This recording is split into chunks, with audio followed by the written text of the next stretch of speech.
So the most important thing about meditation, of course, is to be kind and compassionate to yourself. So let's turn the lights down a little bit. And first things first, come into the space. And what I mean by that is make yourself comfortable. Settle down into your chair or cushion. And take a moment to arrive. Take a moment to close down the eyes,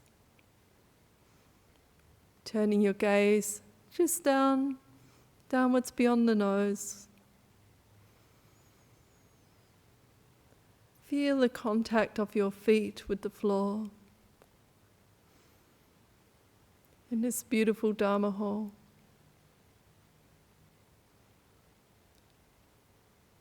Feel the connection with the earth.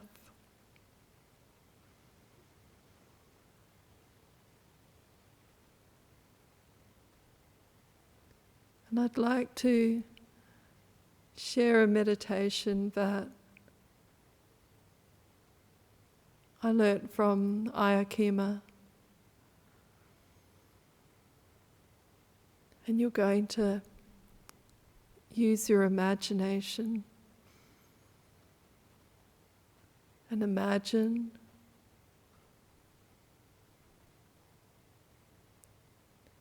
you're sitting in a beautiful garden.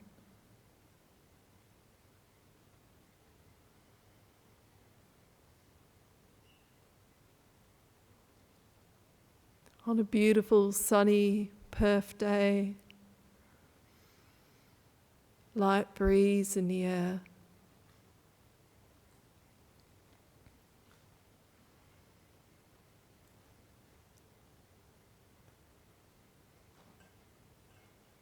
And letting your body relax.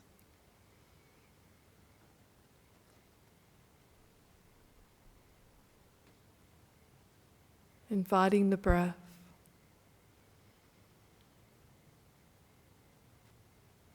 Breathing in the goodness of this beautiful day.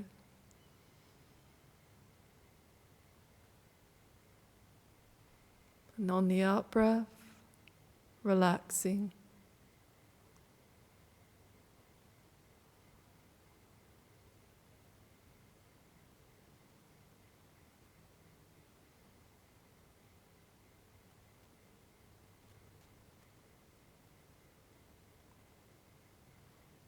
And as Ajahn Brahm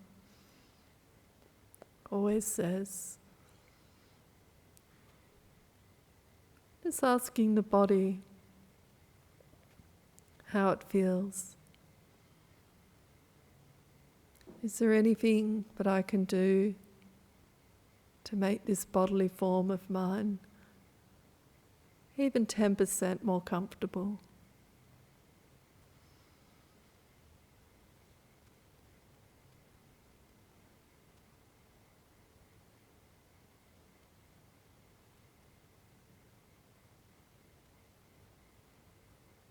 And because we're all good, experienced meditators, I'd invite you to bring your awareness into the heart space.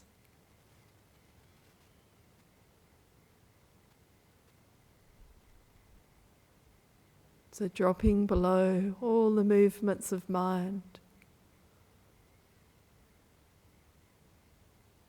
and coming to rest in the heart space.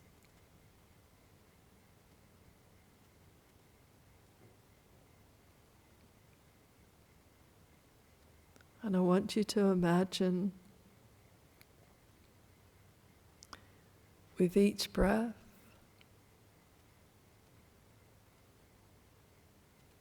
with each moment of peace and calm and kindness,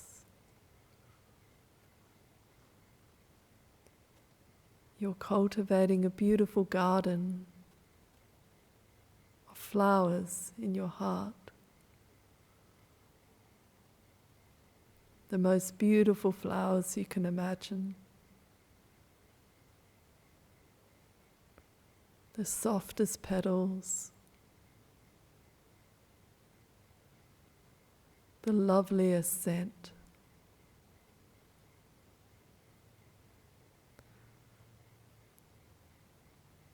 You can arrange them any way you like.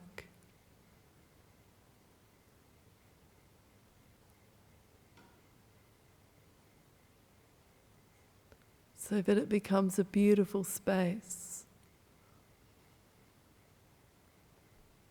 where you'd like to rest and be at ease.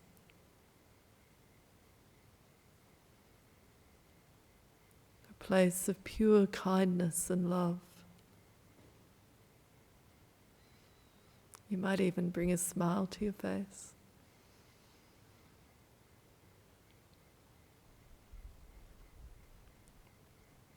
Make your out-breath just a little bit longer.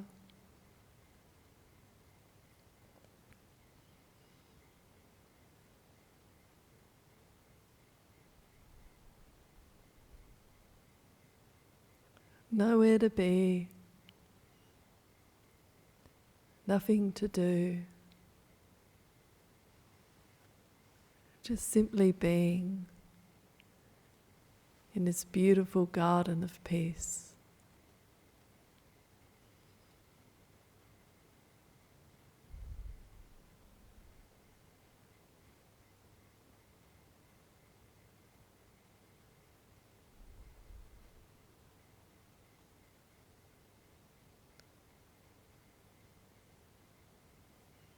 Maybe they're beautiful sal trees, sal blossoms,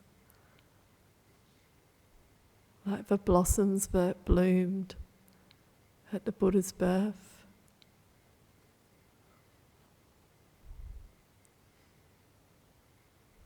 And his passing.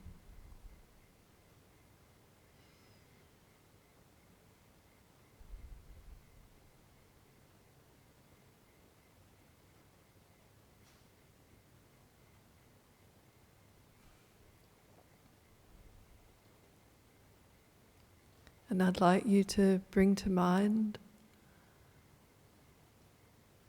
somebody or some being that's very special to you.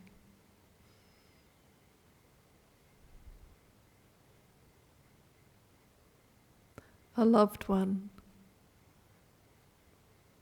Invite them into your heart, into this beautiful garden.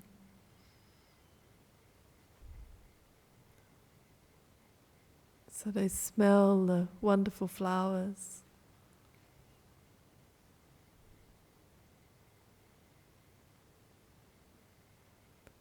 Feel the warmth of your kindness and gentleness.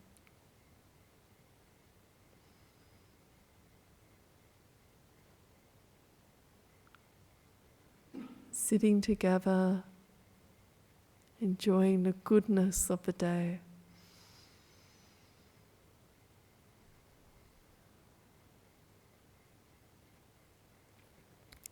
Happy, peaceful, at ease.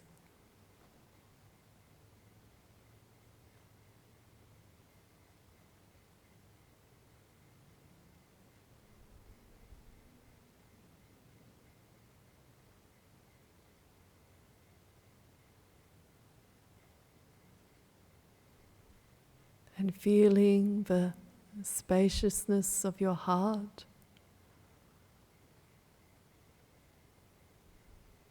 The bountifulness of the garden of your heart.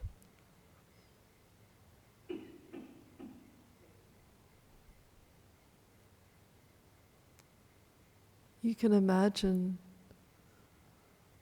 inviting all the people around you in this Dhamma hall into your heart space.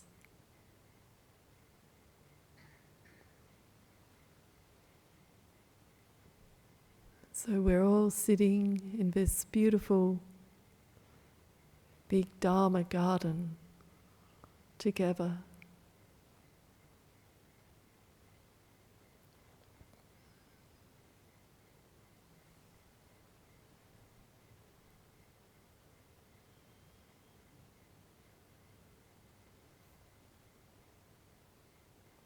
Flowers in our garden, in our hearts, flourishing, coming into bloom,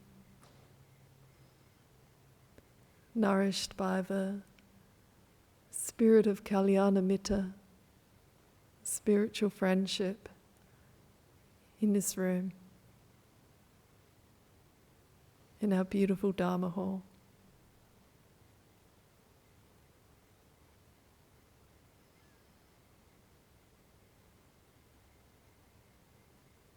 May we all be happy. May we all be at peace. May we all feel love. Love and be loved.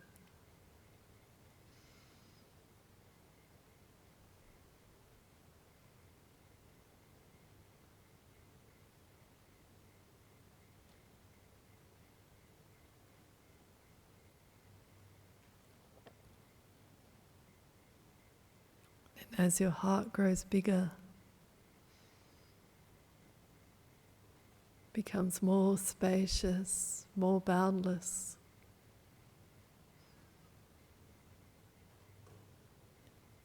you might start to bring people or beings you see in your community to mind.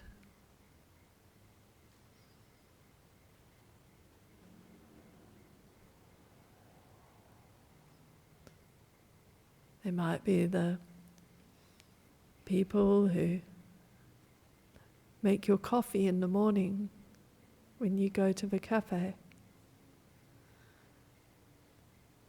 Might be the old couple who walk down your street.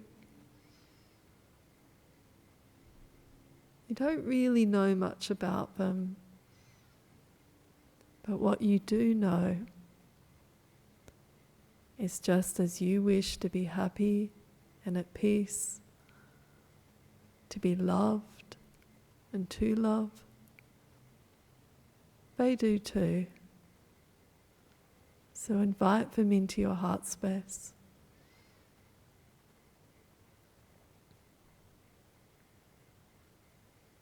Watch their faces light up as they're greeted by the beautiful perfume of flowers, flowers of kindness,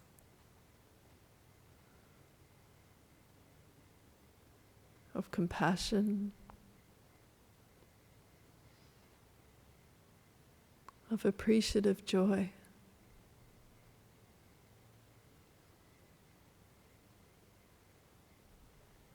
Of metta.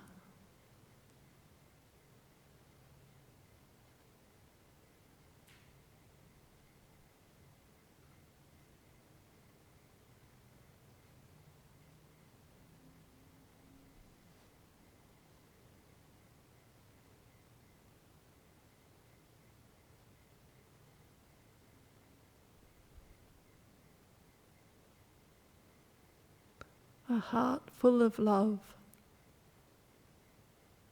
boundless, formless.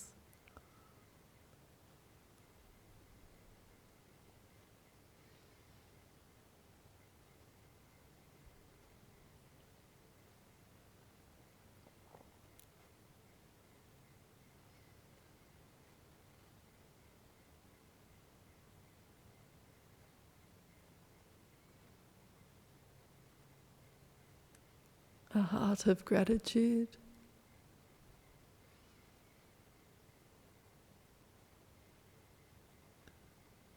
a heart of forgiveness,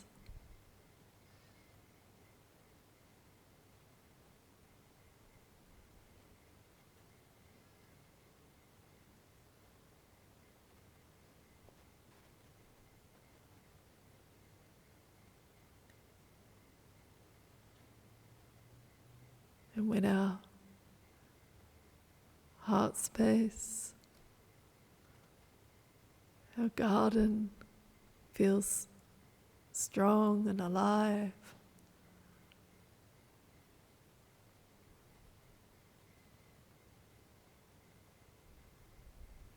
Unshakable in its peace and kindness.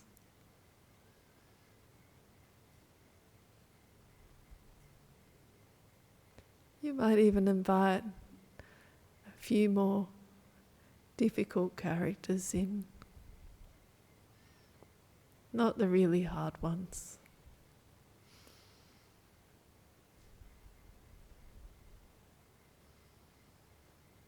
See their faces soften.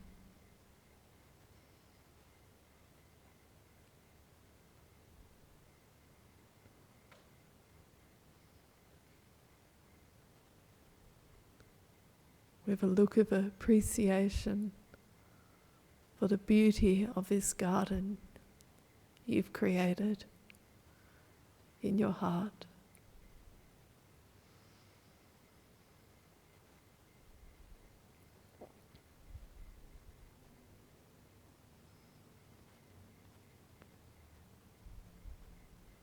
The doors of your heart wide open.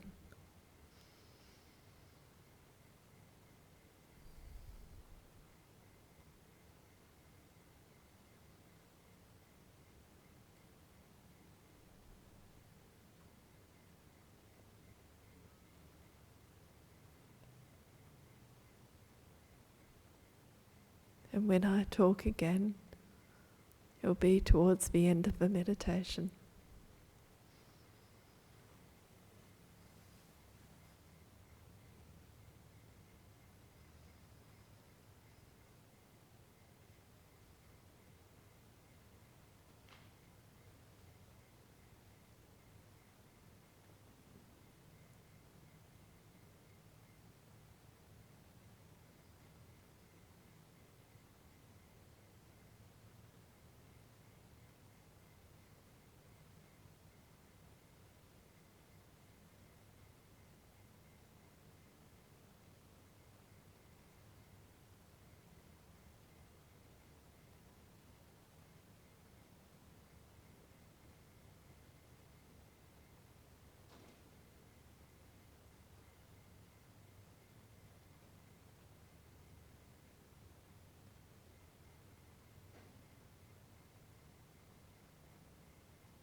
resting in your peaceful heart.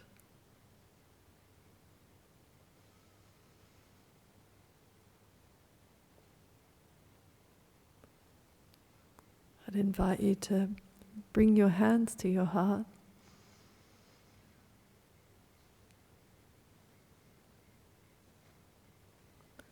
Notice the way you feel.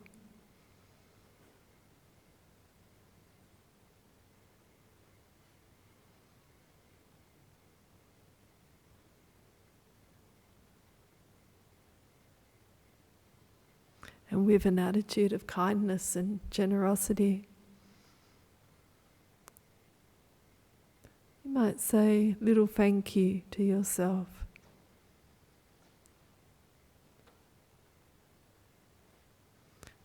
For taking this time to appreciate the goodness within. May I be happy. May I be at peace. May my mind be calm and gentle. My words kind and loving. May I move through my day, all my days with ease. Say these words for yourself and let them settle in your heart.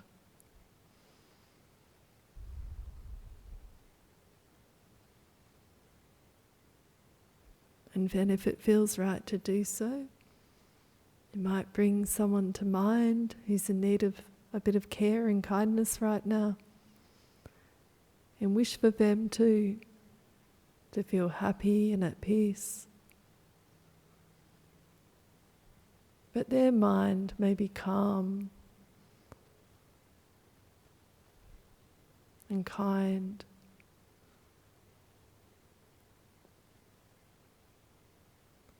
Kind in words and thoughts and deeds. May they travel along this path with ease.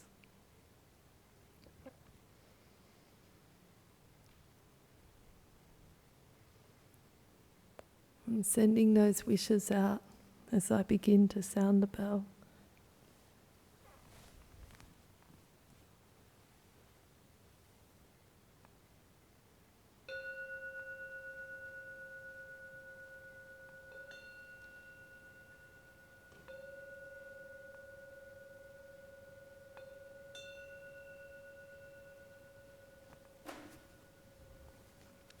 And when you're ready, you can gently open your eyes, turn to the people next to you and say, thank you.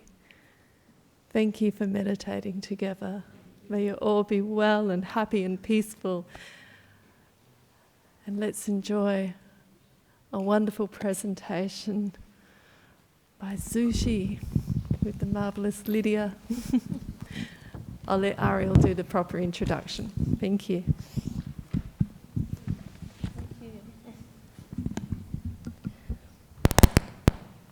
Thank you so much, Sandra.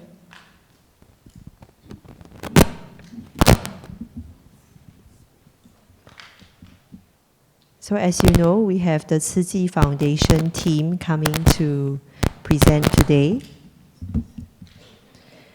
May I introduce this organization? Dhamma Master Cheng Yen established the Tzu Chi Foundation in 1966 in Taiwan.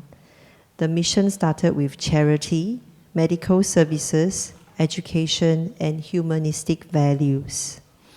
And then it extended further to bone marrow donation, environmental protection, community volunteerism, and international relief. These are known as Tzu Chi's 8 footprints.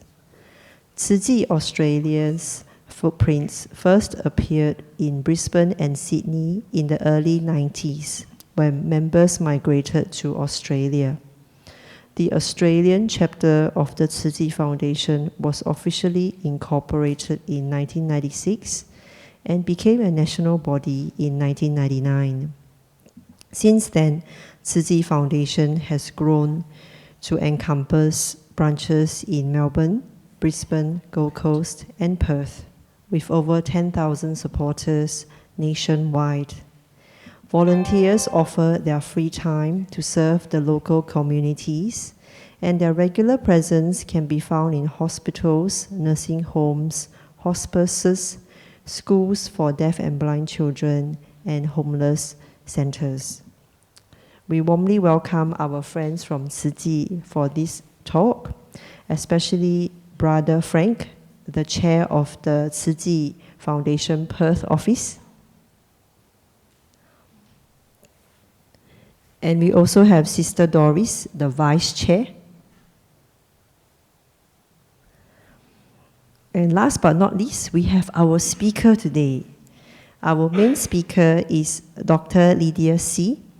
She's a certified Tzu Chi volunteer and special needs dentist. She's the founder of the medical projects in Tzu Chi Perth, and she's here to share a little bit about what they do before we invite the committee for a Q&A panel. Over to you, Lydia. Thank you. Thank you. Thank you, Ariel. Hi, everybody. It's wonderful to see everybody here, and I'd like to say a very big thank you for the Buddhist Society WA to welcome us to Dhammaloka here at Nullamara. And also thank you for that privilege for us as Tzu Chi Foundation in Perth to be able to come and present and share with everybody some of our concepts of what heavenly messages might be. And I'd like to thank our team in Perth as well as Australia and around the world for allowing, I guess, this opportunity for all of us to learn as we volunteer or as we walk through the Dhamma with everybody and share this journey with us as well. So thank you for letting us speak, and particularly me. It's an honour and privilege to be able to put this presentation together for everybody here today. So I guess when we first start thinking about, I got told, we need to look at the message this time around for these rain seasons series is heavenly messengers. What does that mean for us?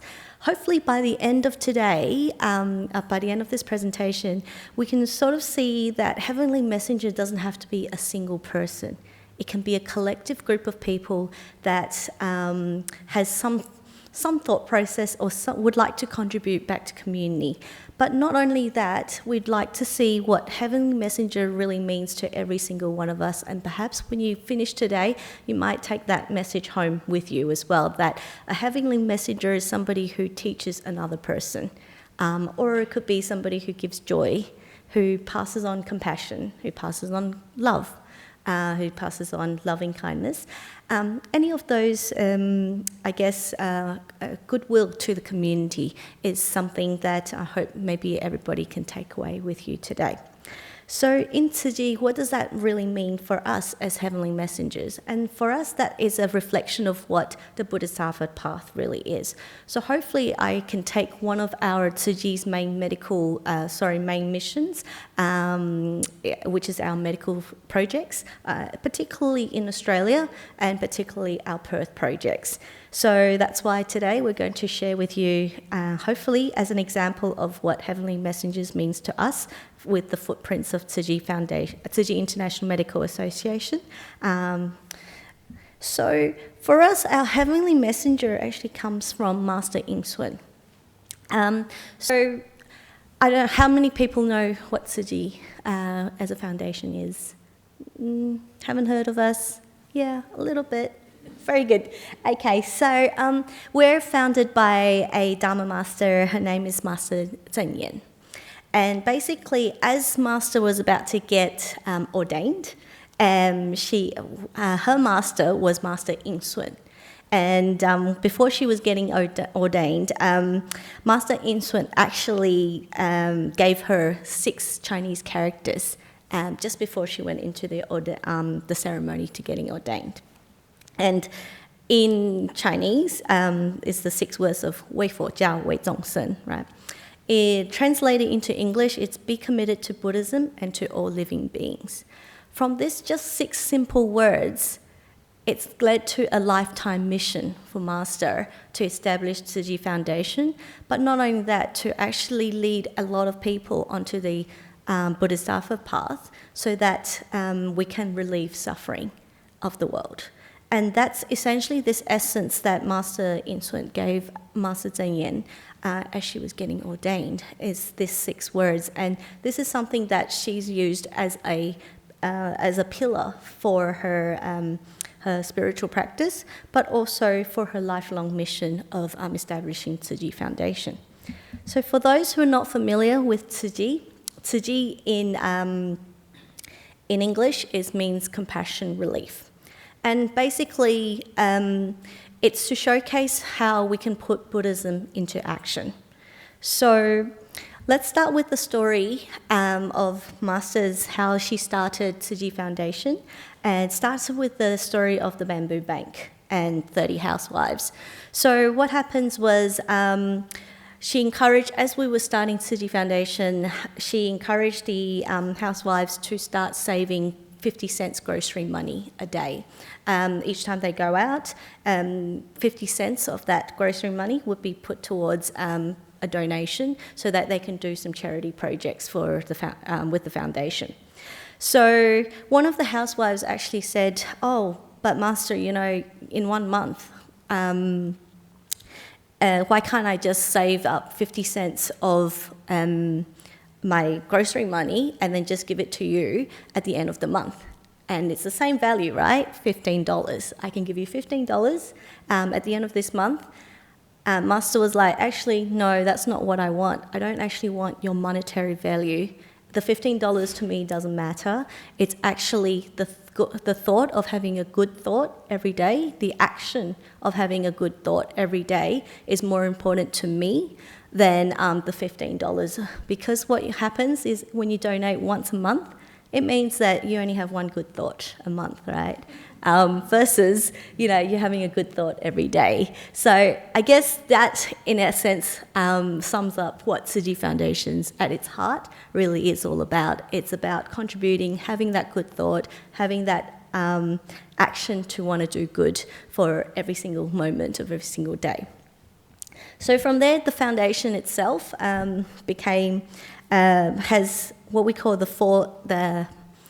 four missions and 8 footprints. And so the 4 main missions is charity, medicine, education, and humanistic culture. The 8 footprints, which together with international relief, bone marrow donation, community volunteering, and environmental protection, is at its core the 4 missions and 8 footprints. And these 8 endeavours are the major areas of work that this foundation does around the world. Now, depending on which part of the world you come from will depend on what type of projects, because different areas of the world will have different opportunities that come to play. So at the heart of it is 3 really interesting concepts that I'd like you guys to think about. Is what we, throughout all of our missions and all of our projects, we believe in great love, the concept of universal great love. We want to try to nurture and transform from within. So it's all about your spiritual and personal development and practices. But also we want to learn how to live in harmony with the earth and with the environment around us. So driving a lot of these projects is not just the projects. For us, the projects is an opportunity to be able to practice the concepts of great love, spiritual transformation and practice from within, and also to live in harmony with the rest of the world. So to date, Tzu Chi has provided aid in 136 countries and has had offices in 68 countries and regions, and has provided medical services to 58 countries around the world. And you can see where the crosses are where our medical services have been delivered, and it's quite worldwide. So behind all of this is this whole concept of great mercy, even to strangers, and great compassion for all. So within all our projects is we don't differentiate between race, culture, gender, age. There's no limitations because every living being to us is equal. Right? So we want to be able to relieve sufferings of all living beings, as Master received instructions from her master as well. So in Tzu and in Buddhism, we often talk about the 4 immeasurables and the 4 principles, and this is the driving factor in a lot of the work that we do as volunteers, is we use the concept of kindness, compassion, joy and unselfish giving as a way of presenting that joy, that gratitude, that respect to the world, and that's our external practices. Our internal practices, which is the 4 principles of sincerity, integrity, trust and honesty or steadfastness, is what we would practice internally to keep our focus on what we want to be doing for all living beings. What we also want to do is show everybody what the spirit of great love is. And the spirit of great love is undifferentiated love for all living beings. And that means is basically showing gratitude, love and respect for all living beings. And I guess that comes down to showing loving kindness and compassion for all living beings so that all suffering can be ended. And this is our Tzuji's Bodhisattva path as well. So I guess coming into this, we want to sort of show how do we actually portray this Buddhism in action and what Bodhisattva path means to us. And to us, it means getting a collective group of volunteers together, to a group of like-minded people who wants to contribute and help people who are suffering. So that comes to our medical missions in Australia. And this comes to our next heavenly messenger that I like to introduce. So Master was one, in which she's our founder of the foundation. Now, in Timor, Australia, we have a young dentist. Her name is Dr. Alice Liu. She started the Timor Australia projects in Brisbane, Queensland. And again, this was the same thought, is she learned from Master that this is what Buddhism in action means, is to try to find pockets of community that really needs our help. And for us in Australia, what we found what that was really required was dentistry. And because dentistry is not covered under Medicare, so there's a lot of people who have access issues in getting oral health care as a result. Because a lot of it is reliant on public sector and also private sector, and public sector has a long waiting list. So what Alice found was that she discovered that there was a group of people that really need access to dental, and she was a dental student at that time. So within Tzu Foundation, our volunteers, we have our youth group, and then we have our alumni group, and also our general volunteers. So at that time, she was a youth, and she had this thought concept that, how can I make my skills be useful for the community? And, we have hospitals in Taiwan that, Tzu has built. And through the actions of the doctors at those hospitals, she learnt that maybe we can start a dental project here in Australia. So that's how we started our Timor Australia projects with dental outreach clinics in Longreach, Queensland, which is basically, Longreach is probably in the middle of nowhere, Queensland. And they used to sort of fly out in light aircrafts. And at that time, it was very hard because they were servicing community who has never seen a dentist before. So they were doing long hours as well, because we wanted to maximise our time, because we want to be able to reach more and more people, and we know that dentistry or oral health care is extremely unavailable in rural or remote regions of Australia. So at that time, the stories were there was a lot of extractions, but also the hours were long as well. So they were staying up till midnight to extract teeth. People were lining up still at midnight to come and take out teeth. So this is how severe shortage and access, and that's sort of highlighted to Alice and the team in those early days, is that even Australia, with so much resources and support that we have from our government and the public sector, there is still communities that are not getting any dental treatments. So slowly, after a while, that project started to open doors to other projects. And that led to my own story of how Timor Perth started. When I was a Tzu youth, I also had the opportunity to meet Alice, and it was one of our Tsuji youth retreats that we had one year in Perth. She had flown, and she'd shared with us her journey about how she started Team Australia, Team Brisbane's projects. And that led me to sort of be inspired to see what we can do in WA and in Perth.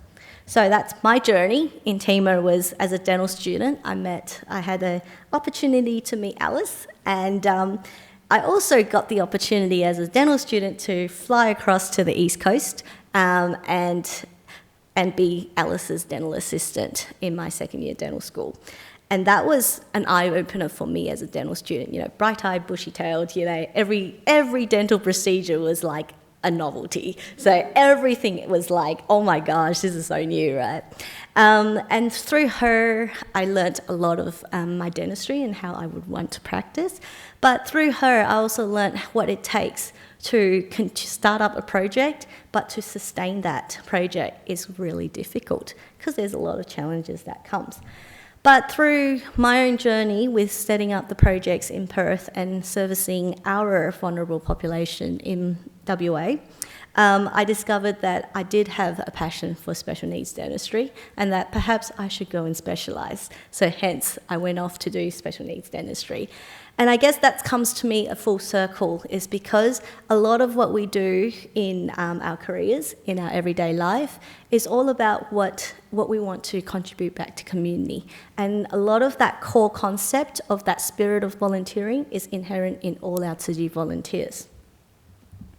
So my heavenly messages were a few people that I'd like to sort of highlight with our journey, is without whom these people gave us the opportunity to have the catalyst to be able to start projects in Perth. So this is Dr. Alistair. He was actually my final year examiner.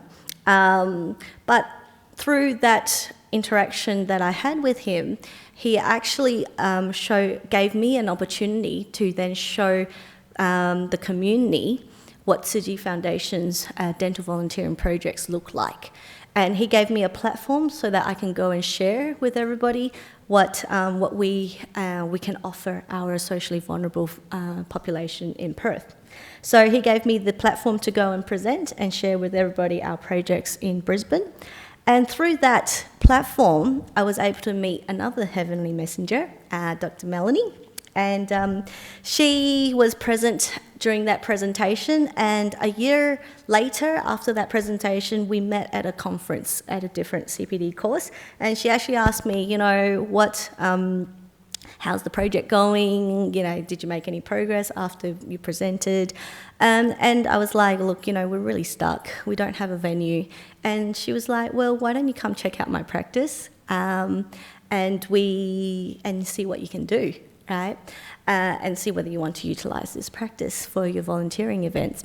And so through these sort of affinities, I was able to engage my old, you know, clinical supervisor, a dentist, and you know, these are not overnight projects. They don't come through fruition overnight. And so I was able to sort of engage with all of these people who was also passionate in wanting to give back to the community to help people who was not getting access to dental care. So I guess this comes to my first video to share with everybody on how that all came about. Hopefully it works.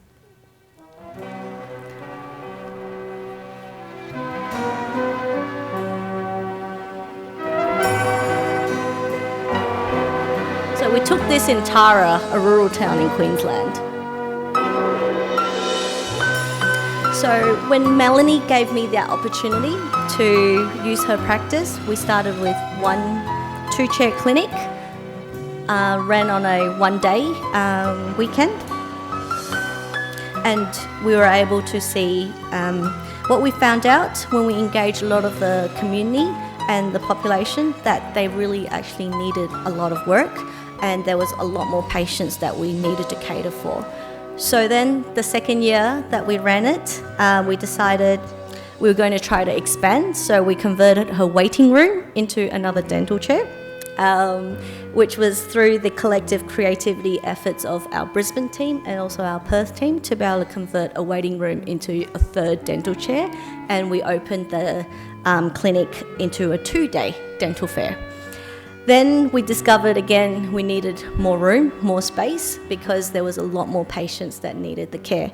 So at that stage we were able to then find the School of Dentistry, University of Western Australia, the Oral Health Centre of WA, was able to facilitate our requests in holding biannual dental fairs during that time, which then allowed us access to the school, which meant that we could really expand and see a lot more patients. And that's how we were able to then continue to grow the projects. People are happy and enjoying themselves helping people. That's, I think, what we're all here for. I think anybody that ever works in the health industry has to remember that we're here to help people and to look after patients. It does still give you a warm feeling to see that people are willing to take part in volunteer days. Volunteering as a student was really eye-opening. I got to see things that I would never normally see as a dental student. Seeing all the people really just donating their time and volunteering and helping out for the other people, that really drives it home to me and to really think about why I'm doing this, and it keeps me grounded. And I come to the realization that dentistry is a field where the people who most need it are not able to access it. So Tima taught me that there is a way for us to help these patients. Tima patients are usually more anxious. So in my own private practice, I tend to work a lot better now with a nervous and anxious patient. By meeting some of the patients that we have here, we have really amazing patients who come from all range of backgrounds, and you get to see how the struggles they've gone through influence, everything that goes on in their life, whether it's the health of their teeth, their general health, all of that. And it helps you become, I think, a more well-rounded physician. You kind of know to look for that kind of thing in your patients that you see out in the real world. And I think it also helps you be a lot more understanding and kind of appreciate what they've been through and what you can learn from your patients. Because lots of them, when they first came in, most of them, they don't smile. In fact, some of them just cover their mouth, But as time goes by, you see lots of them brightening up. Not just their smile, even their eyes are brightening up. So it's great to see, this expression. You see the changes in them, and it's sometimes, even they laugh. They just laugh out loud without covering their mouth. It's great. Well, we each come from a different place. So I guess these are our volunteers that you heard, their feedback on how their developments were across the projects, and these are our heavenly messengers as well. Great love flows forever, selfless and without regret. Every doctor is a light, shining hope and love found those in need.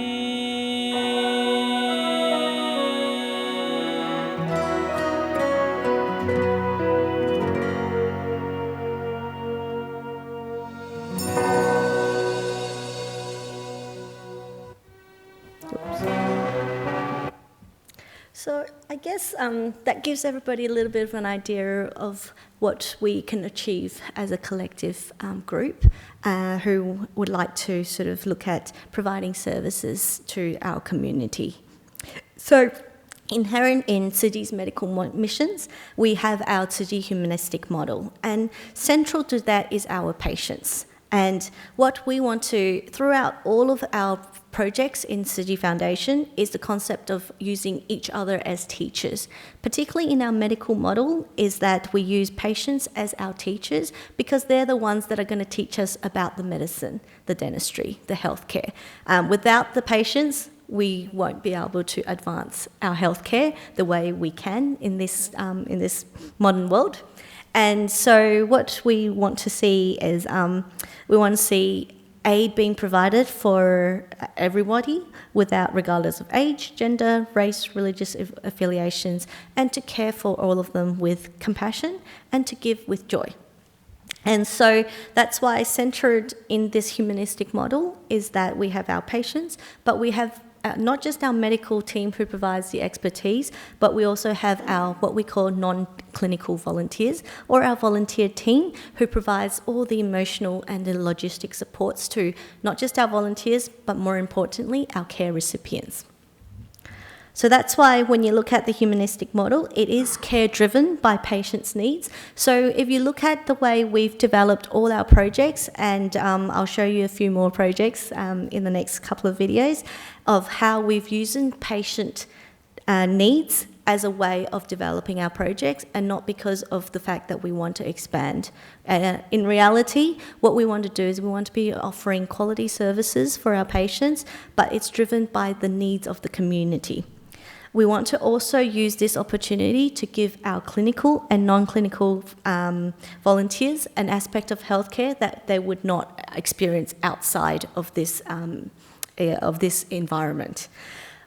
And most importantly is what we want to be doing is using patient as the teacher of healthcare and each other as a teacher of what Buddhism in action really means, so that we can alleviate suffering, inspire love and hope for all.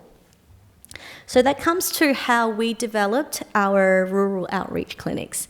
What you saw earlier was just that little, it was a, over a weekend, light aircraft, 2-chair dental clinic out in outreach, rural, remote Queensland. So what the team did there is they then took that concept is, actually, we do have a lot of pockets of community that we need to service that's closer to home, so that we can have a sustainable project that can look after an entire community long term. And this is where our Tara project, which is our biggest rural outreach program in Australia, looked at, is to providing good, sustainable health, dental access and healthcare services, so that we can continue to provide the services for our vulnerable population.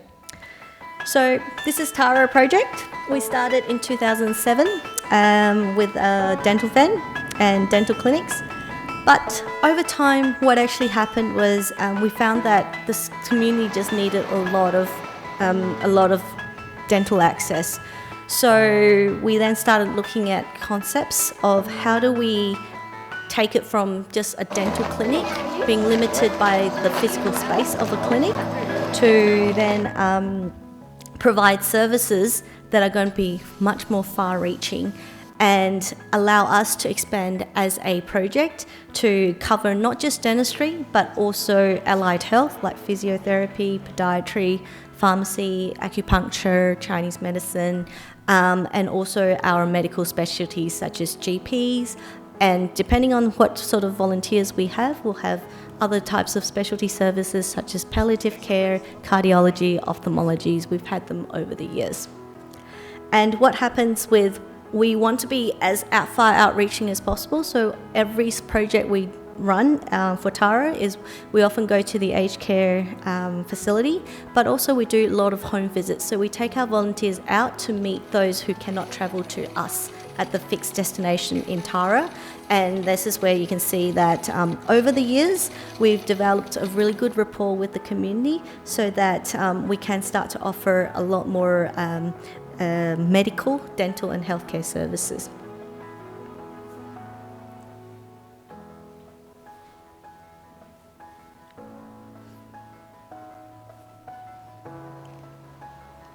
So when we discovered that we couldn't be limited by just the dental fair and dental clinics, we decided that it was a good idea to start looking at portable semi-fixed models of care. So this is where our Tara project has grown to now, is we bought initially 6 portable units to be set up in a community hall such as this. And that 6-chair has now grown to a 12-chair clinic, plus a denture lab. So we can, over a 3-day period, we can actually do and make dentures for patients as well.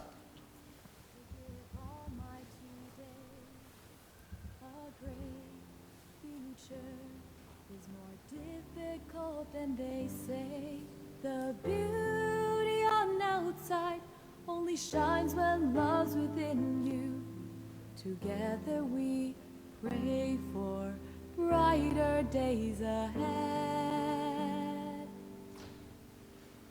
Blue sky always appears after the storm. The circle of love embraces right and wrong. I have no worries, all my ups and downs have vanished. I don't have much, I hope I can give you my all.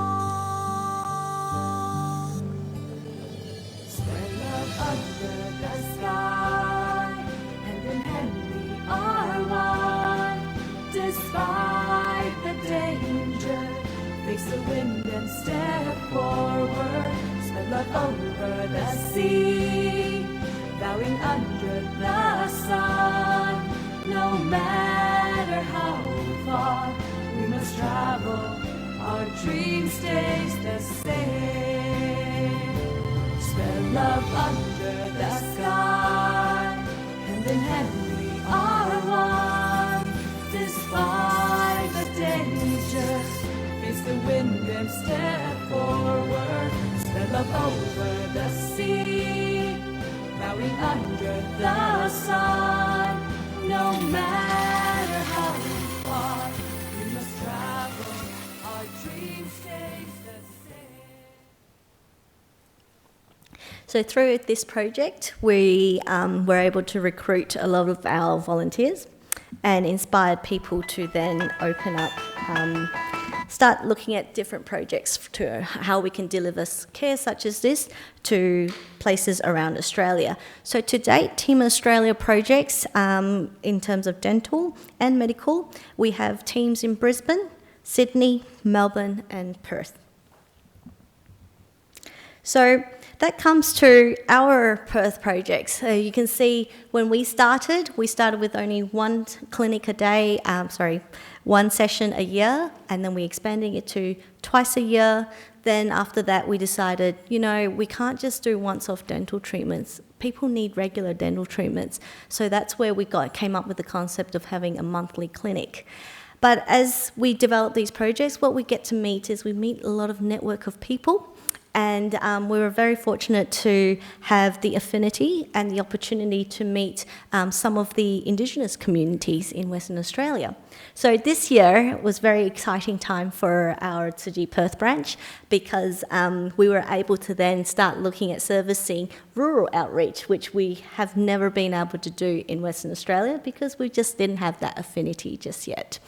And but with all the years of rural outreach that we've had in Queensland and in Sydney, we were able to use the experience of the teams there to be able to have a project in Western Australia. That's our first rural outreach.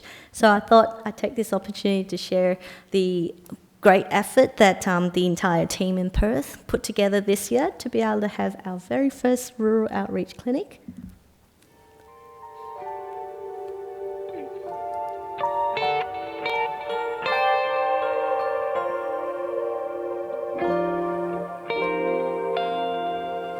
I know it's a small change, but coming from the heart, every little bit becomes a lot. Helping and giving for nothing in return. I want to do my part and take my turn. For every kindness we show, love will come back tenfold.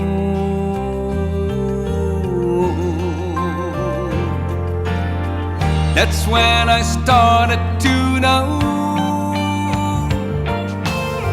That's where my heart began to grow. It's just a tiny flame, but 1,000 light up the darkest night.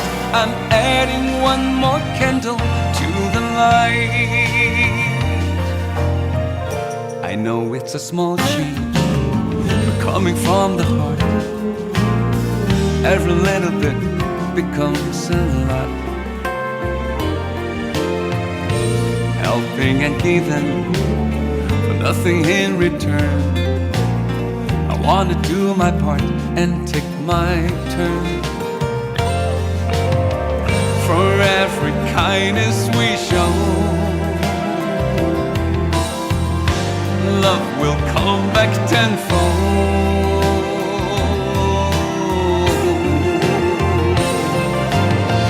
That's when I started to know. That's where my heart began to grow. It's just a tiny flame, but 1,000 light up the darkest night. I'm adding one more candle to the light.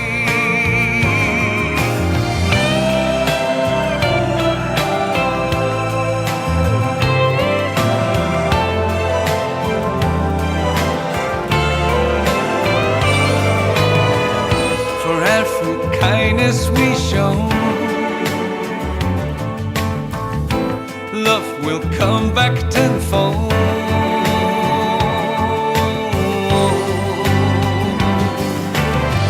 That's when I started to know. That's where my heart began to grow. It's just a tiny flame, but 1,000 light up the darkest night.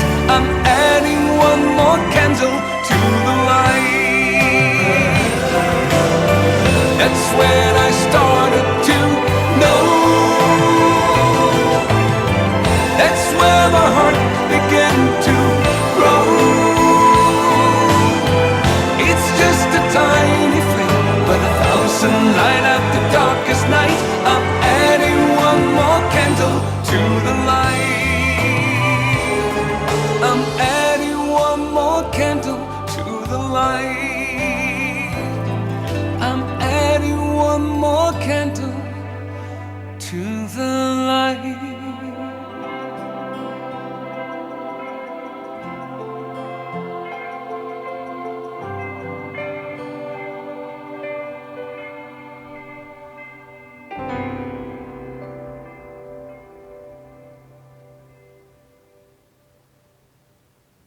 Of course, we have to have a lively photo at the end, right? So I guess this is a most recent project that we've done, and it's brought a lot of the community together, which it was a brilliant 4 days for a lot of people. 3 days? No? Okay. It's probably 12 months of organisation, a lot of team efforts that goes to put together a day like this, and it's a many months, many hours, and many sleepless nights of putting something like this together. But I think what you can see here is that every single person is really important in all our projects. Nobody is ever left out because, you know, they're doing something insignificant, but you can see in all of these footages, everybody has a role to play, whether you are in the culinary team, the transportation team, or the dental health professionals who are providing the actual healthcare service delivery. Every single person is given an opportunity to give back, and that's inherent is what we want to try to see in all our volunteering projects, is that every person needs to be utilised so that they feel like they belong, but also to contribute back and give their little efforts, and every single effort is not small, it's very valuable. So that's where we sort of, throughout all our projects, is this whole concept is, if it's the right thing to do, the patient needs it, we just do it. And we'll always find a way to try to get around the obstacles, the barriers of why, you know, we can't achieve it this project, but perhaps in the future we can improve. And you can see Tara is a very good classic example. One of the dentists made a comment to say, with all these years, all we do is extract the teeth. Why can't we replace the teeth that we've extracted, right? Because, you know, a lot of people, if they don't have teeth, confidence is not there. Aesthetics is not there for them to have that confidence to go get a job. So then the team brainstormed and was like, how the heck do we get a denture clinic running for 3 days with all the equipment that we need to make dentures for patients so we can replace teeth that we extracted across the number of years that we've done these projects. So I guess that's where we often will look at these things, and a lot of our projects will be driven by that concept of patient needs it, we'll try to find a way. And that is the spirit of our medical missions. So in all of this, let's bring it back to the spirituality of it all, is the power of sincerity, determination and perseverance is something that all our volunteers will often face because we all have everyday, day-to-day jobs. We all, you know, have family. We all have commitments. Volunteering is something that we do. But of course, with all these projects, they are not simple projects. They're quite large and complex. So we're often looking at, you know, what drives us as an individual to want to try to commit to these projects. And it came down to, for me, when I reflect back over all the years that I've done volunteering, is that concept of sincerity, determination and perseverance. And what I found that when we were sincere and we really want to help an individual, regardless if it's a patient in my everyday work or whether it's a community in my Tsuji volunteering activities, if we're sincere in anything that we do and the intention is correct, help will always come. And it comes from all sorts of different places, things that you'll never expect. And I guess this is the 3 pillars that we often will look at in Tsuji, that Master often in her teachings and inherent in all of that, what she sort of in all her Dhamma talks as well, is she looks at faith, vows and practice as a three-way cycle. So the 3 stages of the spiritual practice is having faith. With faith, we'll have the courage to start and continue our journey. By making vows, we sort of strengthen that determination. So if we have a vow that you feel strongly to, you're going to try to persevere and have that determination to find ways to achieve that vow. So through our practice, we validate the direction of our path, so then we strengthen that faith. So that's why it's a cycle, because without this cycle going on, without the faith to initially make that vow, without the vow, you won't have the practice. Without the practice, you won't be able to strengthen your faith. So all of this needs to be working in conjunction with each other so that we can continue to walk our journey of whatever Dhamma path that we have chosen for ourselves. So in summary, it's sincerity, determination and perseverance with good intention and integrity, with trust, faith and teamwork. We have found over the years that help will always arrive when you least expect it. Whether it's an internal thing from within, an answer that you are always seeking, that will come to you, or whether it's an external thing that's project related or project driven or community driven. So we have found over the years that this is, if we have good faith, make vows, practice it, something will happen. So I guess that's the path we have is with compassion, gratitude and love in our hearts every time we start a new project, every time we help someone in need without expecting anything in return, every time we face hardship and overcome them, we are walking the Bodhisattva path, and this is our Tsuji's Buddhism in action. So, last little parting comments. So with sincerity, integrity, faith and honesty, with gratitude, respect and universal great love for all sentient beings, we would like to invite everyone to come and join us as we walk the path of loving kindness, compassion, joyful and altruistic giving. So if anybody wants to, we welcome donations of all form, monetary, time, skills, physical, mental and emotional presence is always welcome too.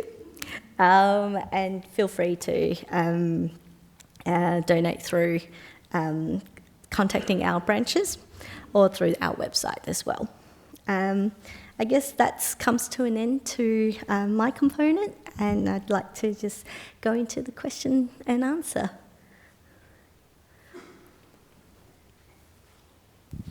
May I invite the Tzu Chi committee or leaders to also join Lydia on stage for the Q&A?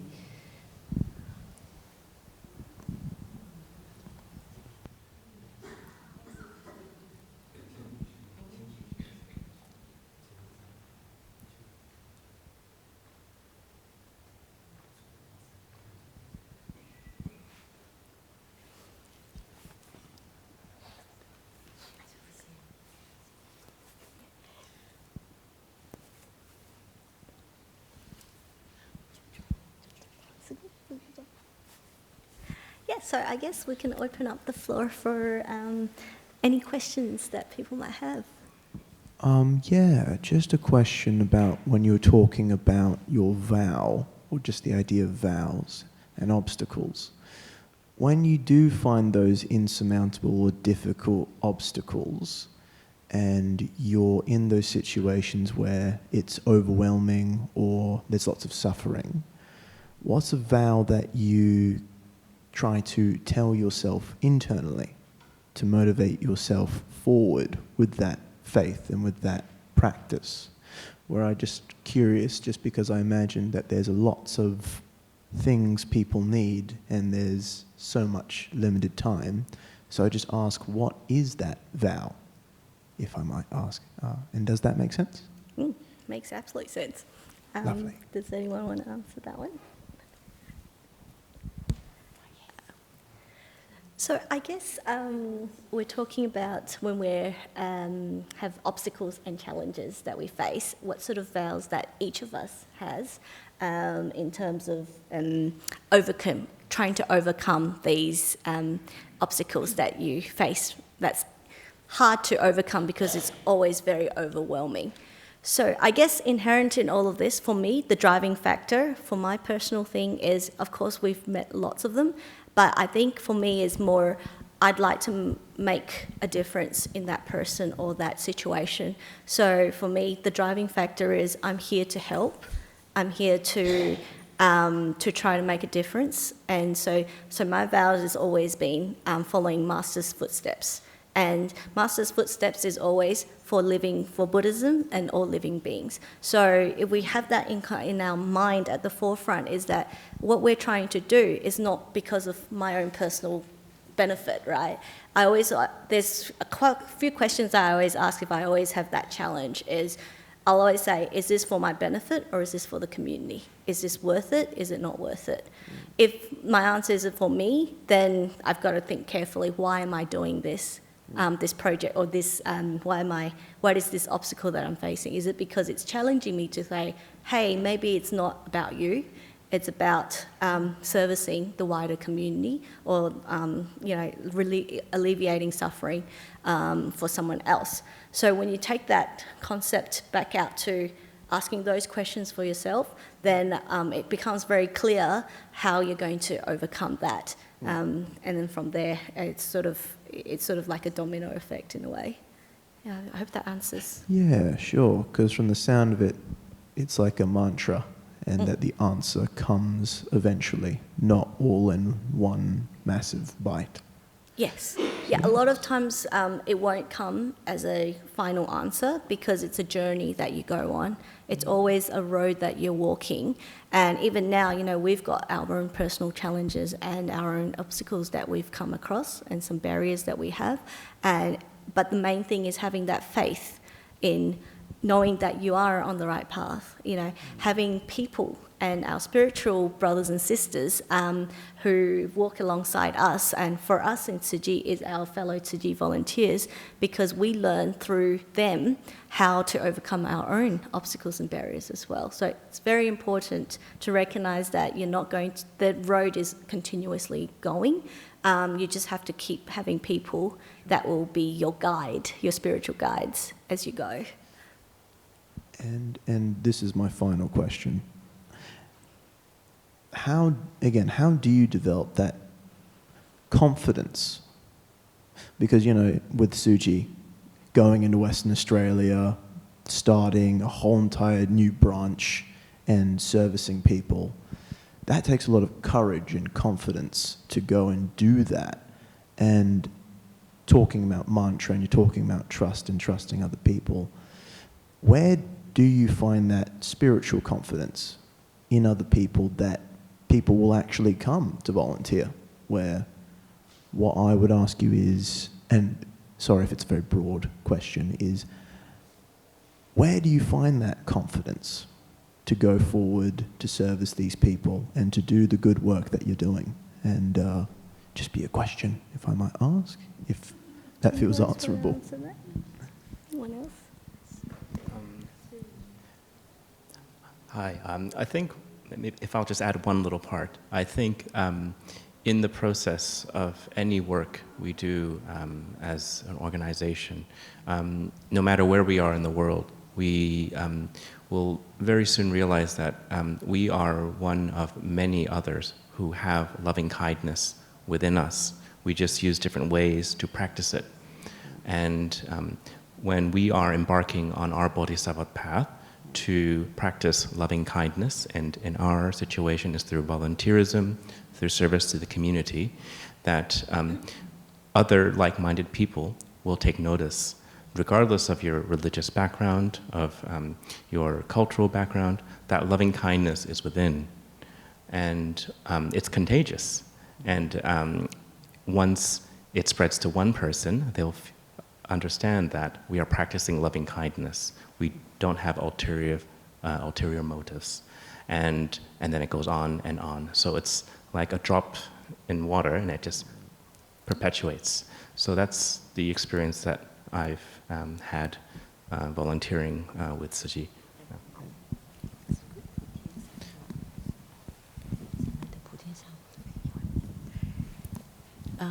I think we also trying to practice that what our master teach us, to have to trust. We always trust. Nobody is I don't trust, and nobody that I don't love. That is another is nobody that I don't believe. That is our master three way of to equal to everyone. So our master always think that we are doing the right thing to help, and that's why I'm not doing it for myself. So it's for everyone, for the one who need the help. That's why our master said, that's why we do it in confidence in the way that we are doing. We believe that we're doing the right thing, and then we do it selflessly. Yeah, thanks.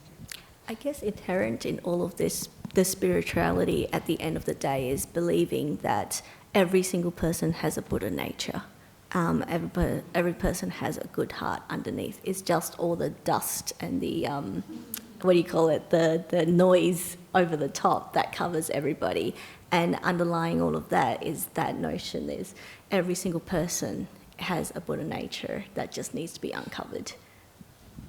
Yeah, and also on top of the first question that I also would like to share is our master teach us to, when we face obstacle or facing that anything that which is beyond our control, we always have to think, maybe put ourselves on the footpath of others, on their way to think, and then try to understand why it has that kind of, give me that kind of obstacle. Is it that I'm not doing well? And then try to understand the other party, so that we will know how to give and how to release ourselves, instead of just thinking that why always facing me, or why is it me? You know, it's like we have to always try to trust others and believe others, and then to understand their way of thinking. Then maybe we'll feel better. Yeah. Thank you. Great questions.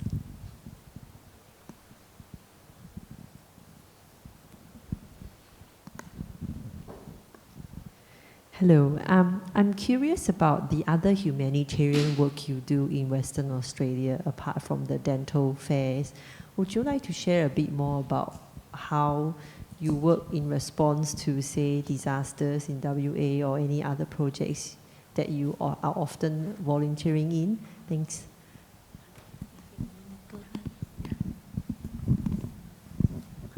Good evening. So beside the dentistry, which is under medical, we have the charity. We used to visit those referrals with the social work. They refer to us like Perth Housing, RUA, all these charity, those welfare organizations. They do refer cases to us. Then we will, a group of volunteers, usually it's 3 persons, then we will go to the house to do assessment. And then from there, we see how we can help. And then like, always have a medical people, so I'm a nurse. So when I go to the house, we usually, these are they encounter difficulty. Then we used to teach them how to, like, if they have something wrong with the rehab, then we also teach them at home how to do rehab. Those are things. And then if they need some needs, like the premature baby, we will go and make sure comfort. And then we also bring along some their needs. So those are the activities that so far we have been doing in WA here. Okay, thank you.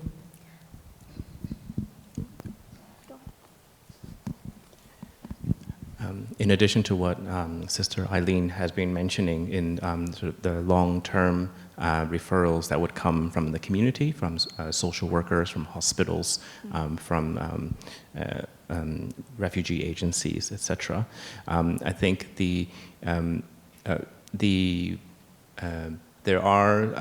there is aid that is given, that is through material, through monetary aid, but I think what makes City slightly different is the spiritual company that is given and the support that is given by the volunteers through the home visits, and I just wanted to highlight that aspect as well.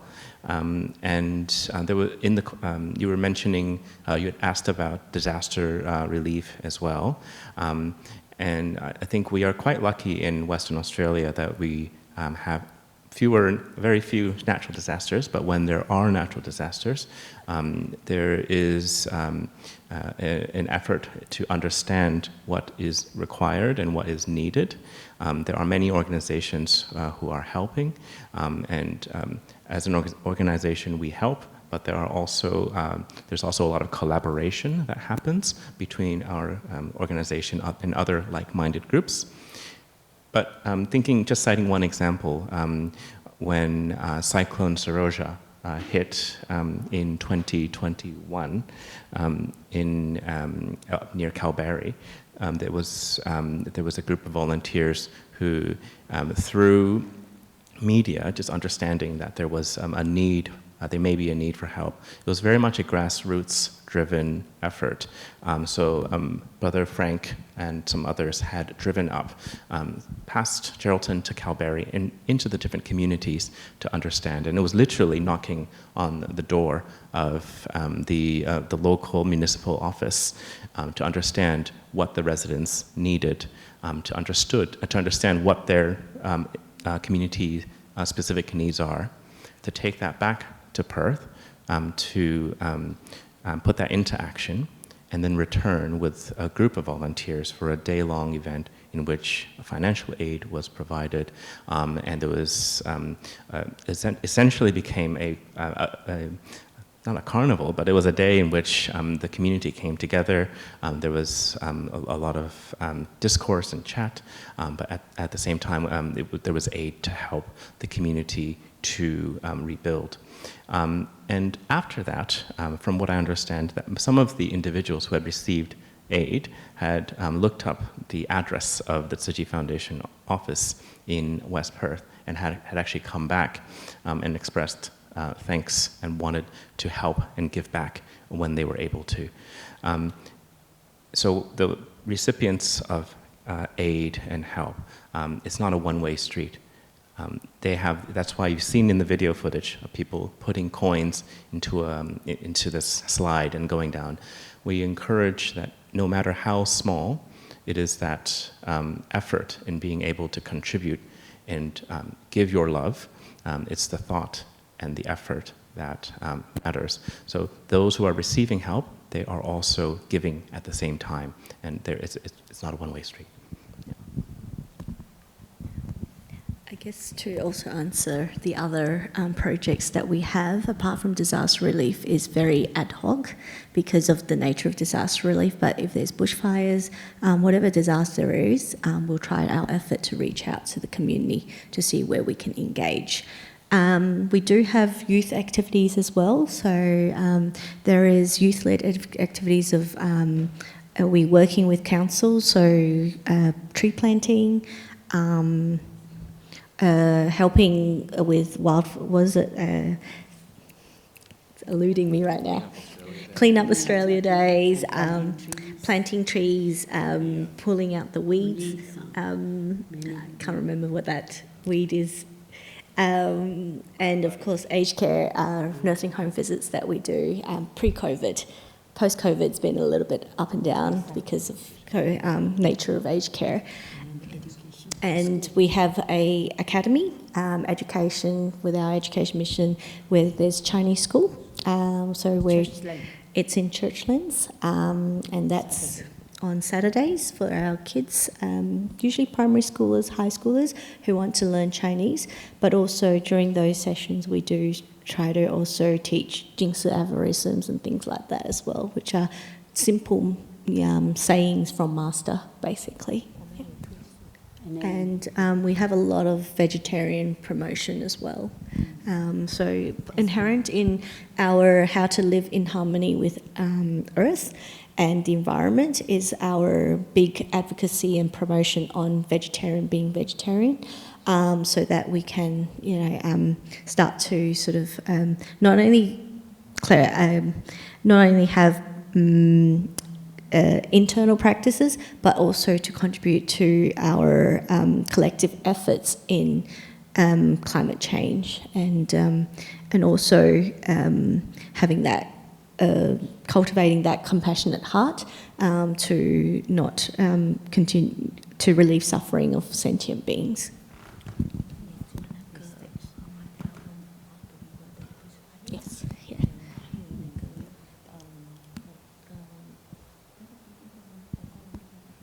Yes, Calvary woman.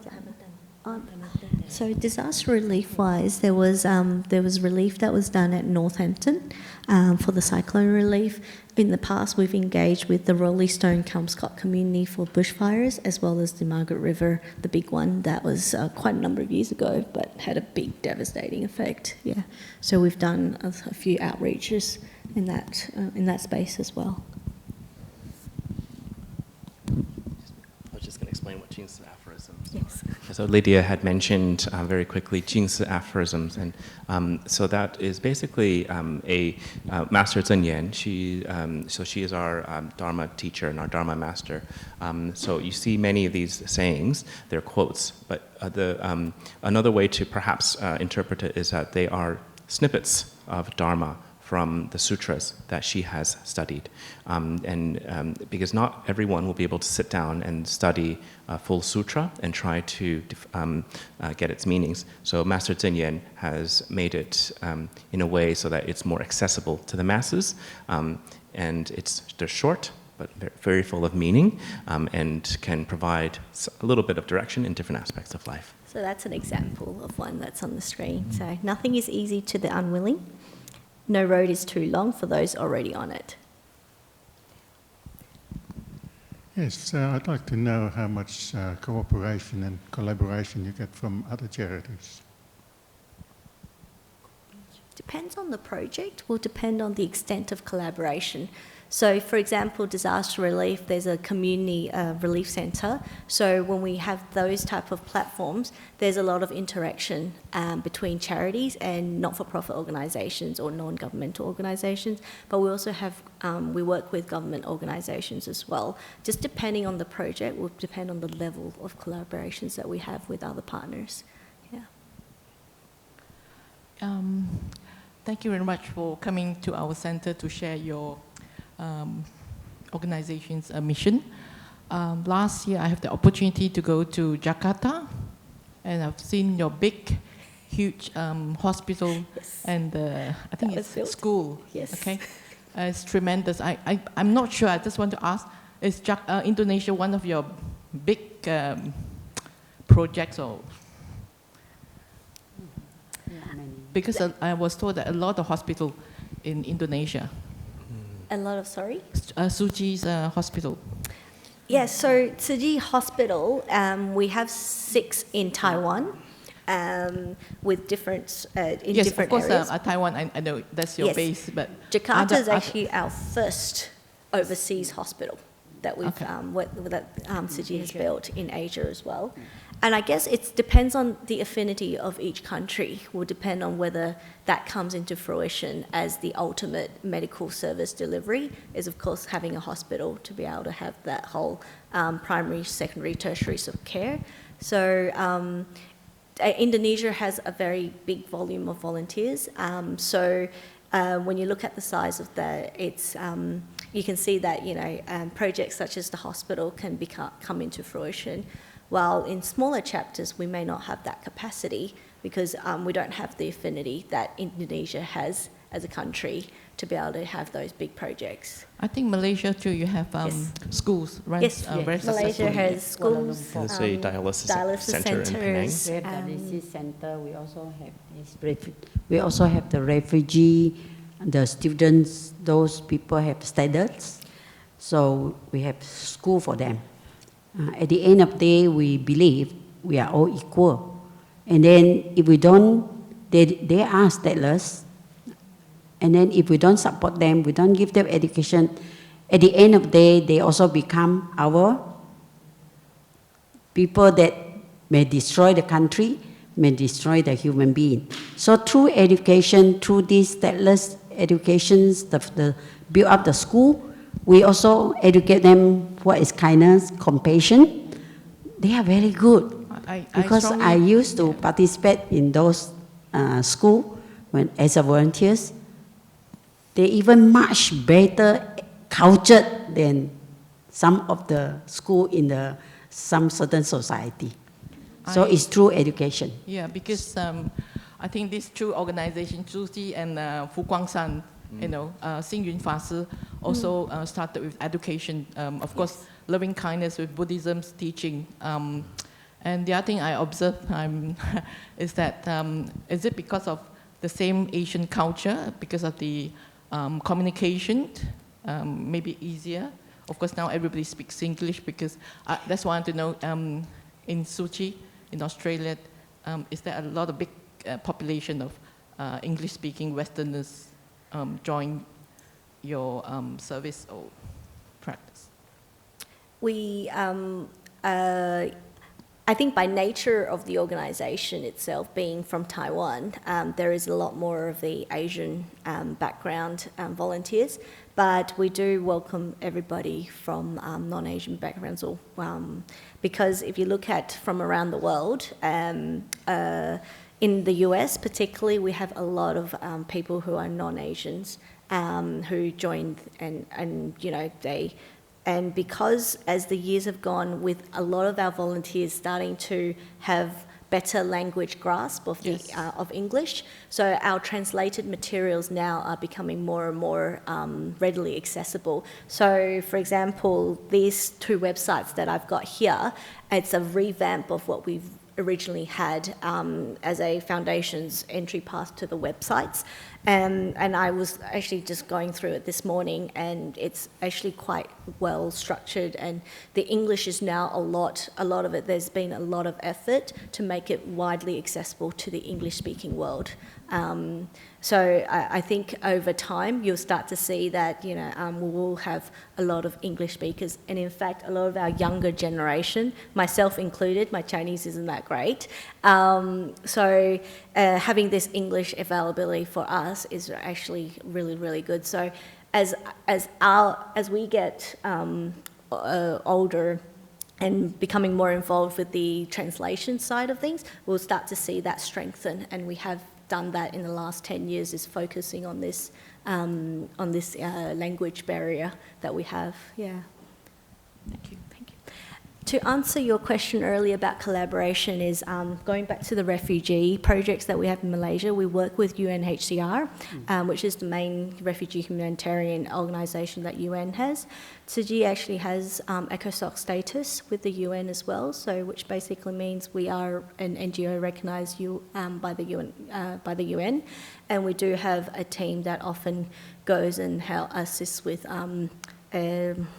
disaster relief and things like that around the world, as well as the refugee crisis in Eastern Europe. We had a team out in Poland as a result of the Ukraine war. So there's just does depend on the locations, on the level of collaboration, but that's the extent that we can have collaboration too.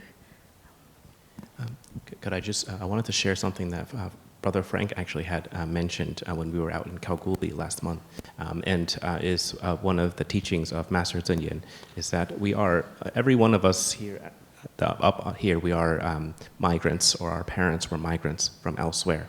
And her teaching is that we are stepping on the ground of other people, and when we look up, we are looking up at their sky.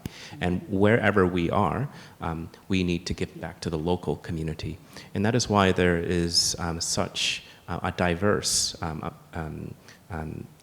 sort of, not portfolio, but different works that the different volunteers do in different countries, because it is based on the specific needs of that local community. So for example, the Tzu Chi volunteers who are based in New York City and Tzu Chi volunteers who are based in Burma will have very different works that can be done to address the needs of the local community. But what doesn't change is the path that we are walking. So the mission that we have, the primary missions of having of medicine, charity, education, and culture, that is the same, and the teachings are the same, but it is the action at the very end, and the specific action, I should say, is different, but the core is the same.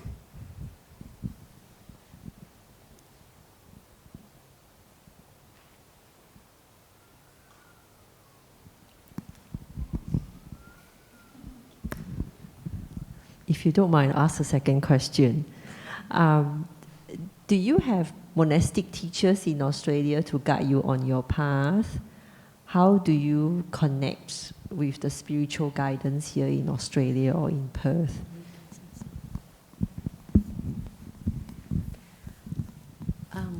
Although we don't have a like physical teacher here, but every day we are actually learning from our master every morning, early in the morning from 5 o'clock, early in the morning at 5 o'clock. Our master actually teaching is online, worldwide, throughout the online. So we just all sitting in front of our laptop or even our phone, we just switch on to the line, then we can all sit in front of it and then learn the teaching from our master. Yeah, every morning. Yeah. 365 yes. days. Yes, every day. And also we try to practice that after our master 1 hour of about 50 minutes of teaching, then we start to discuss, about the teaching, and then to make it like more impact that to our understanding from what our master teaching. Yes. And not not only that, we have the Thai TV, Thai television that we can switch it on. It's actually 24 hours. That the teaching is 24 hours. All kind of teaching is inside there, so we can learn from there. Not only early in the morning we learn the master teaching, but also we have it in 7:45 in at night 7:45 our master teaching the one 人间菩提 what is it? 人间菩提 Life Wisdom program, and that's like a 12-minute video. Yes, 12, about 12 minutes, and that gets broadcasted from the morning volunteer assembly that Master has every day. And then that will get edited by the Daya TV. There's a team that does Life Wisdom, gets translated, transcribed, it's ready for the evening broadcast. Yeah, and beside, I almost forgot, beside our master teaching for the early in the morning, after our master teaching from 7 o'clock, early in the morning, 7 o'clock, we have our monastery in Taiwan, those our master disciple to teach us half an hour of teaching, and also those doctor from Tzu Chi Hospital, doctor and nurses sharing about their achievement. I mean, all kind of the stories. There will be case discussions on presentations on what the team has experienced. So there'll be a group of volunteers. It's what we call a daily volunteer assembly. And then people, it could be mainly doctors and nurses and our volunteers who does a lot of the charity cases to come and sort of share with Master and all the other volunteers about that particular case. And we get some feedback from Master with that case, or it could be a visitor that's come to Hualien where masters live in the abode. So our monastics don't generally travel around the world. They generally stay at the abode in Hualien, Taiwan. And that's just, I guess that's our Tzuchi's tradition, that our monastics stay at the abode, and because of the use of the technology, we have those readily accessible Dhamma teachings that we can get online. The other thing is we have retreats for our volunteers. Every year there's different types of retreats throughout the year, and depending on which mission you have will be tailored to that as well. And those we encourage everybody to go back to Hualien, to the abode, to visit the masters, and then that's where a lot of the communication discourse also happens while we're visiting the abode as well. So that abode is our spiritual home for all our Tzu Chi volunteers, and all our masters are very welcoming whenever we go. It's like going back home whenever we return back. Yeah, doctor was sharing those cases and how they treat cases, so we can learn from there about the medication knowledge also. Yeah. We're talking about the abode, and so that's where Master and her disciples are in residence, and it is. There is one really unique point that when I first came into contact with Tzu Chi that I thought was very different, was that usually when you have a monastery with Sangha within, they take alms, and so it is the community that helps provide for them.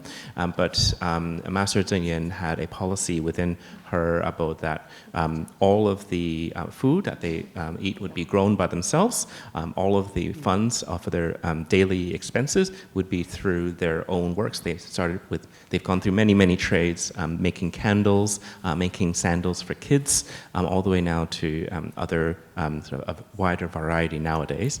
But this is so that all of the money that from the community can be given to others in need, as opposed to providing for the daily needs of the Sangha. Yeah, so it's quite a unique point with Master Zheng Yen and her disciples. if you get a chance to go back to the abode and you're in Taiwan and traveling around Taiwan and you can go to Hualien, it's really worthwhile going to visit the abode because you can really see how the monastic masters at the abode live. And a lot of the productions that they have is so that we can have really quick delivery of disaster relief goods around the world.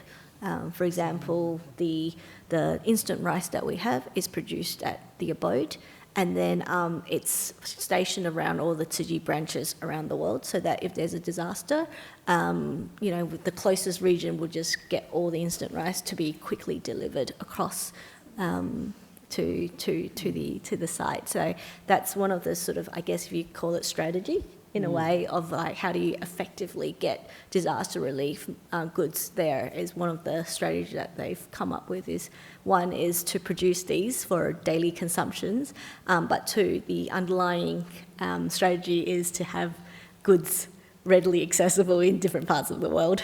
And that's why we have what we call the Jingsi bookstore and cafe, where a lot of these produces are sold, so that there's that turn of consumable productions and consumables.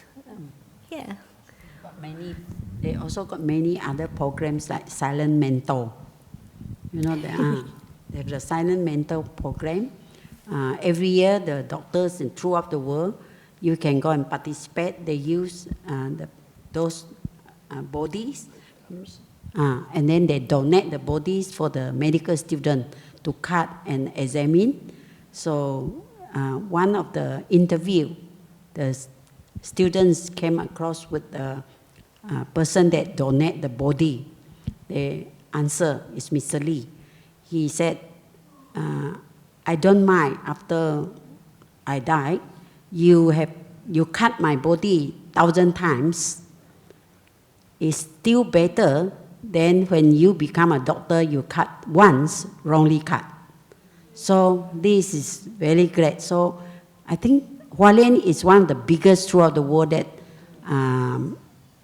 the people that donate the body for the medic students to do all the examination and cutting to learn. Thank you. So to add to that, the Tzu Chi University has its medical school has the lowest ratio of students to cadavers, but it's a very humanistic approach. The students get to know their teachers, they meet the family, they get to know what they were like before the actually having their anatomy classes. And earlier Lydia was talking about the 8 missions of Tzu Chi, and it all was in succession. They didn't happen randomly. So in a nutshell, charity was to happen, and Master had the revelation that people were suffering because that they were ill, and that they were poor because they couldn't pay their hospital bills at the time. So she wanted to build a hospital. But because she couldn't staff the hospital, she decided to start a nursing college, which eventually became a medical school and then a comprehensive university. With the university, education sort of went downwards to the kindy level, and that's how education came about. And with education, you need a solid foundation as a culture, and that's how the humanistic culture aspect was highlighted. So it all was started with one thought, but then it had a ripple effect, which became the Tzu Chi Foundation as it is now. Any other questions from the audience? Cool. So maybe I can invite the panel to wrap up with any final words. Thank you for this opportunity to come and talk to everybody and share. So I would like to thank everybody for giving us that opportunity. And we welcome you to wherever you go in the world. There's always some sort of Tzu Chi office for you to come and wander yourself through. So feel free to come and wander yourself through any Tzu Chi offices around the world. And if you go to Taiwan and you get a chance to go to Hualien, then please go and visit Master at the abode as well. Where is your branch in Perth, please? West Perth. 247 Fitzgerald Street. Then you come to office, you understand much better. Fitzgerald Street. Fitzgerald Street. Yeah. 247. Cool. In West Perth. So it's on Fitzgerald Street, yeah. So So come then you understand much better on the 4 missions, the 8 footprints, everything. So Cool. it's a journey. Welcome. Yeah. Thank you, everyone. So, Thank you. Thank you everyone for coming, and then thank you for having us, giving us the time to share. Give us Thanks a time lot. to share. Thank you very much. So, may I invite everyone to go to the table at the back? There's quite a few Tzu Chi resources there if you are curious to learn more about what they do. There's also a donation box because, oh my Buddha, you can see what's happening with all their projects. I'm still picking up my jaw off the floor. So if you are just as inspired and moved by me, please check out what Tzu Chi does. The table over there has more resources, and definitely please contribute if you feel inspired like me. I'm so grateful the committee came to support our events. I'm so honored that you are our finale speakers for our Rains Retreat guest speaker series. I've always had this desire to connect with Tzu Chi because of your humanitarian mission, and I'm so happy that we managed to invite you to come to speak with us today. And I have no doubt that our online audience will just as be amazed by the talk tonight. Thank you so very much for making time to come. And I'd like to acknowledge that Lydia just came back from an overseas trip. She hasn't been back in Perth for 24 hours. And she came all the way here to lead the presentation. So we were texting each other while she was in Korea, just to organize different things for today. So I'm very, very moved. And I'd like to invite everyone to join me to give 3 sadhus to thank all our guests and speakers today, especially Lydia. Thank you so much. Thank you. Thank you.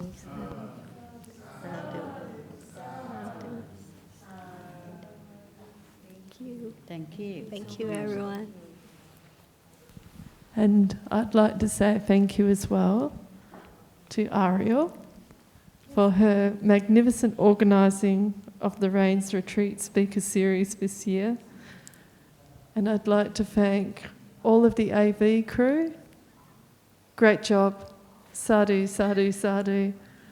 Bill, you're always here to greet everyone, as is Garsong, our caretakers, everyone who just comes together to make this happen. Thank you, thank you, thank you. Thank you. Thank you. Thank you, everyone.